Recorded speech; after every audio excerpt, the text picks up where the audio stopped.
दोस्तों, आज बात मायावती की करनी थी। पर सवाल है कि मायावती कौन? माया मान्यवर की मरीचिका है। उन्हें लगा कि ये लड़की उनकी विरासत आगे बढ़ाएगी। दलितों के पंख उन्होंने खोल दिए हैं। माया उन्हें नया आकाश देगी। दलित सशक्तिकरण के नजरिए से हिंदुस्तान का सबसे बड़ा लीडर कांशीराम है। हाँ, अतिवाद लगेगा, लेकिन किताबी बातें किनारे कर दलित प्रश्न पर मिले नतीजों से तय करें। कांशीराम सबसे आगे दिखेंगे, किसी भी दौर के किसी भी नेता से आगे। पर भारतीय मानस में एक कुटैव है, महान नेता केवल वह हो सकता है जो आजादी के आंदोलन के दौर में पैदा हुआ हो। कांशीराम ने मसला समझा। जैसे संघियों ने सावरकर को धो पोंछ कर जिंदा किया, कांशीराम ने अंबेडकर की पुनर्खोज की। गुरु द्रोण की तरह जगह जगह उनकी मूर्ति रखवाई, लेकिन सारे संधान एकलव्य बनकर कांशीराम ने स्वयं किए। अंबेडकर की रिपब्लिकन पार्टी मर चुकी थी। गो कोरोना गो वाले मिनिस्टर की तरह सत्ता की गोद में खिलखिलाती थी। सो कांशी ने अपनी जमीन खुद बनाई।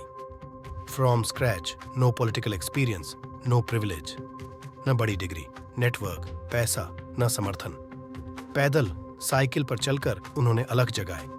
बामसेफ, DS4, फिर बनाई बहुजन समाज पार्टी। जांजगीर चांपा से पहला चुनाव लड़ा। पामगढ़ से सारंगढ़ की बेल्ट में SC की तादाद मजबूत है। लंबे समय तक यहां से दाऊराम रत्नाकर जीतते रहे, ये बात की बात है। कांशी अपना पहला चुनाव हार गए, दूसरा भी हारे, तीसरा, चौथा, पांचवा भी। VP से हारे, अमेठी से हारे, देश में घूम घूम कर हारे। पर हारकर जीतने वाले को बाजीगर कहते हैं। बाजीगर कांशीराम हारते रहे और मध्य प्रदेश, राजस्थान, उत्तर प्रदेश में बसपा का आधार तैयार होता गया। और जब मंडल कमंडल का दौर आया, मुलायम से हाथ मिलाकर कांशीराम ने इतिहास रच दिया। मिले मुलायम कांशीराम हवा में उड़ गए जैसे तिलक तराजू और तलवार, इनको मार आदि। लेकिन सदियों के शोषण और एब्यूज का जवाब अगर एब्यूज से मिले तो मुंह बंद और दिमाग खोलकर सुनना हमारी जिम्मेदारी है और उनका हक। सत्ता से दूर उबाऊ, अनथक, एकाकी संघर्ष कांशीराम को अप्रतिम ऊंचाई देता है। उनके पास न RSS संघ जैसी बैकबोन थी, न उनके समाज में गर्वीले लड़ाके। वे एलीट, सोफिस्टिकेटेड चेहरा न थे, न मीडिया साथ, न उनके नाम की कोई हाइप थी। इन हालात को एक बार उस काया में प्रवेश करके सोचिए।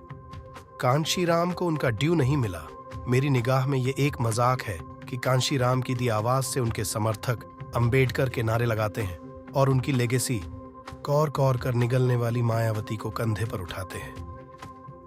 जो बात मुझे सबसे ज्यादा अपील करती है, यह कि कांशीराम ने कभी सांप्रदायिक शक्तियों से समझौता न किया। वे सामने से लड़े, अंदर भी बाहर भी। रामविलास पासवान और जगजीवन राम जैसों को जमकर धोया। ये चमचा युग के लोग थे जो दलित कॉज के नाम पर नव ब्राह्मण बन गए। आर्गुमेंट होगा कि कांशीराम ने तो माया को मुख्यमंत्री भाजपा की मदद से बनाया। मैं कहूंगा कि माया ने कांशीराम की लेगेसी को भाजपा के पास गिरवी रख सत्ता हासिल की।